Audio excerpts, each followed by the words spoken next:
Димензиите на чесниот приот на отфрлените политички фигури се огледаат во намерата со зацкриена агенда да ги узурпираат искрените изблици на разбирлив револт.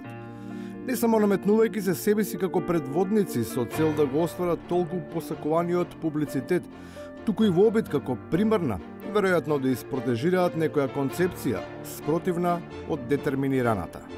Лажна е перцепцијата која што се создава, но се лиферуваат бројките, дека македонскиот народ е завлез во НАТО. Најголем дел не е. Истражувањата кои што се лиферуваат во Македонија и оние што се прават од агенции што се од надвор од Македонија имаат многу голема отстапка, 30 до 40%.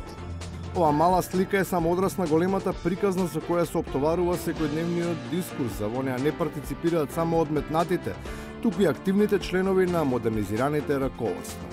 Тие се воздржуваат од посебен коментар околу проширувањата, но со сарказам, како што се камуфлираат, многу јасно го декларираат својот отпор кон партискиот непријател број 1. Тоа што го зборува твојот патрон и ментор, значи човекот стои позади твојата кариера, ја разбирам зашто го браниш сега, ти направи кариера човекот. Колку го браниш човекот, значи ти сега вака мислам дека под кошулата имаш истетовирано Бейли човече.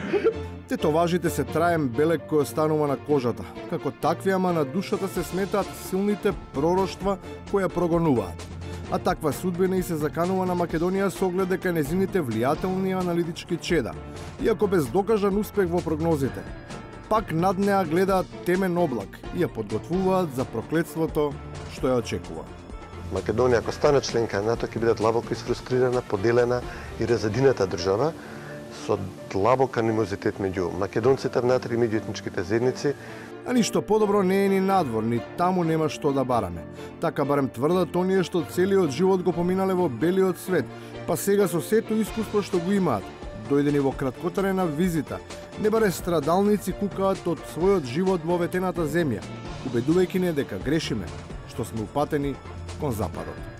Со освојувањето на овој вековен сон, според Зоран Заев, да одат во Европа, каде што, јас ќе ви речем нешто, не знаат што ги чека. Јас знам точно што има на запад. Кога отидов јас на запад, морав да чистам улици, морав да одам со години, со децени назад, додека не станав професор. Не е лесно. И што не е лесно, па дури и е тешко да се свати, како оние што им пренесуваат наука на помладите, толку доцна сватиле дека во овие модерни времења, кога сето знаење е на дофат, и натаму се обидуваат да им организираат слични активности за будење на патриотскиот дух, за кој е јасно дека се анахрони. Не можете вие млад човек да го приврзете на кон својата татковина, народ, култура, историја и така натаму со комицки вечери.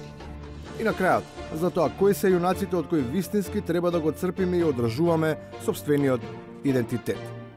Ние го избравме во еден период Александар Македонски како да биде наш јунак. Нели тоа не по интересен, има мускули, има меч, има конј, а во суштина вистинскиот јунак на македонците е Итар Пео. Мудроста, итрината и снодливоста. Тие се единственото оружје на кое можеме да се потпреме. Оти само разумот е нашиот меч со кој можеме да ја ослободиме иднината.